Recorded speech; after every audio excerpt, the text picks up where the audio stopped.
Friends, welcome back to our new video. तो आज हम देखने वाले हैं operator in C plus plus. अब तक हम डाटा टाइप्स और बेसिक प्रोग्राम देख चुके हैं। अब बात करते हैं ऑपरेटर्स की।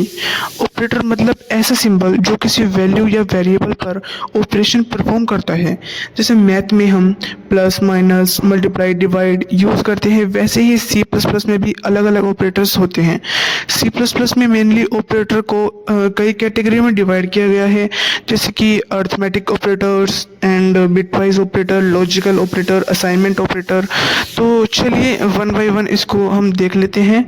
सबसे पहला है हमारा अर्थमेटिक ऑपरेटर। तो अर्थमेटिक ऑपरेटर मतलब मैथमेटिकल कैलकुलेशन करने वाले ऑपरेटर्स। ये operator addition, subtraction, multiplication and division के लिए यूज़ होते हैं।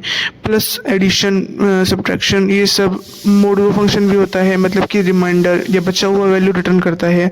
मान लीजिए हमने एक ए वेरिएबल में 12 स्टोर करा है और एक बी वेरिएबल में 4 स्टोर करा है, तो A plus B is equal to 16, A minus B, मतलब कि जैसे मैथमेटिकल ऑपरेशन होते हैं वही ये परफॉर्म करते हैं आपकी कंप्यूटर प्रोग्रामिंग लैंग्वेज के अंदर।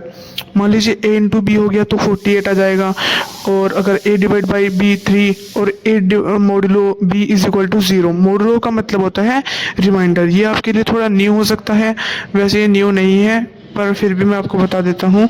ए मॉडुलो बी मतलब कि ये आपका रिमाइंडर रिटर्न करेगा।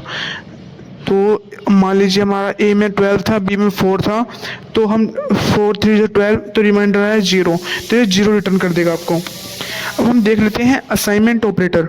असाइनमेंट ऑपरेटर मतलब वैल्यू असाइन करना। सबसे कॉमन ऑपरेटर है इक्वल टू, जैसे कि इंट ए और ए इक्वल टू 10। तो ये यहाँ पे असाइनमेंट ऑपरेटर का काम करेगा। जैसे हमारी ए में 10 वैल्यू स्टोर हो गई, तो ये असाइन हो गई है 10 वैल्यू ए को। यहाँ 10 की वैल्यू वेरिएबल ए में स्टोर हो गई। कंपाउंड असाइनमेंट ऑपरेटर अब देख लेते हैं। Plus equal to, minus equal to, into equal to, divide equal to, modulo equal to. जैसे कि ए प्लस इक्वल टू 5, ये लाइन का मतलब है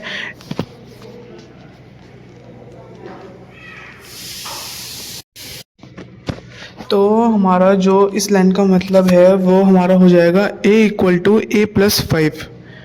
मतलब कि पहले से मान लीजिए a इक्वल टू 10 है, तो अब हमारा हो जाएगा 15, मतलब कि a प्लस 5। समझे? इसी तरह मान लीजिए a माइनस इक्वल टू 5 का मतलब हो जाएगा a equal to a minus 5। अब हम देख लेते हैं इंक्रीमेंट और डिक्रीमेंट ऑपरेटर्स। इंक्रीमेंट मतलब वैल्यू को 1 से बढ़ाना, डिक्रीमेंट मतलब वैल्यू को 1 से कम करना। तो increment operator plus plus and decrement equal to minus minus होता है। मान लीजिए प्लस प्लस ए लिखा है, तो पहले वैल्यू इंक्रीज होगी फिर यूज़ होगी। Example A equal to 10 plus plus A, इसका मतलब होगा 11। और पोस्ट इंक्रीमेंट वो हमने पढ़ा है pre increment and post increment में क्या होता है, पहले करंट वैल्यू यूज़ होगी फिर इंक्रीज होगी। मान लीजिए A equal to 10 and A plus plus लिखा है, तो आउटपुट यूज़ होगा 10, बाद में वैल्यू आएगी 11, बाद में 11 हो जाएगी वैल्यू। इसी तरह डिक्रीमेंट, पहले वैल्यू कम होगी फिर, और पोस्ट डिक्रीमेंट में पहले करंट वैल्यू यूज़ होगी फिर वैल्यू कम होगी। इंटरव्यू और एग्जाम में प्री एंड पोस्ट इंक्रीमेंट बहुत इंपॉर्टेंट होता है। अब देख लेते हैं comparison, relational operator. Comparison operator जो हमारे ये ऑपरेटर रिजल्ट में ट्रू या फॉल्स देते हैं।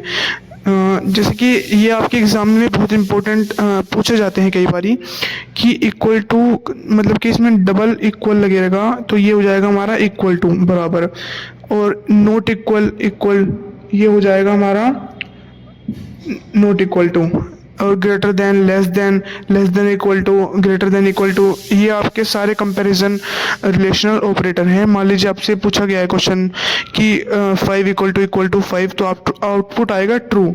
ये आपके ट्रू या फॉल्स में आउटपुट देंगे। मान लीजिए पूछा है 10 इज लेस देन 5, तो आ जाएगा फॉल्स।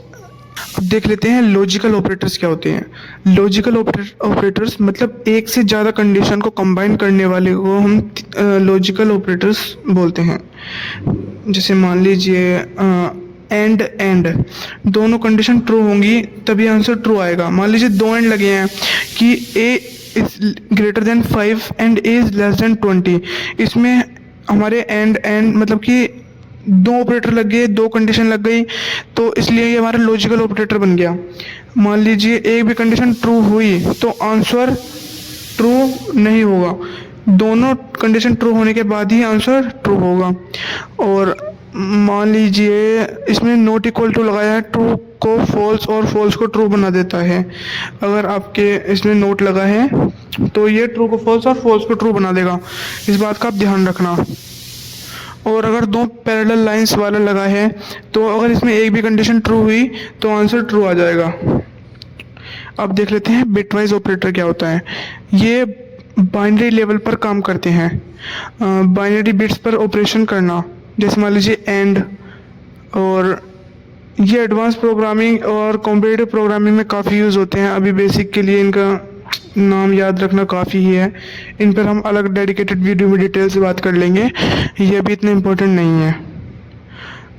और तो फिर आज के लिए बस इतना ही, मिलते हैं नेक्स्ट वीडियो में। अभी तक थैंक यू फॉर वॉचिंग।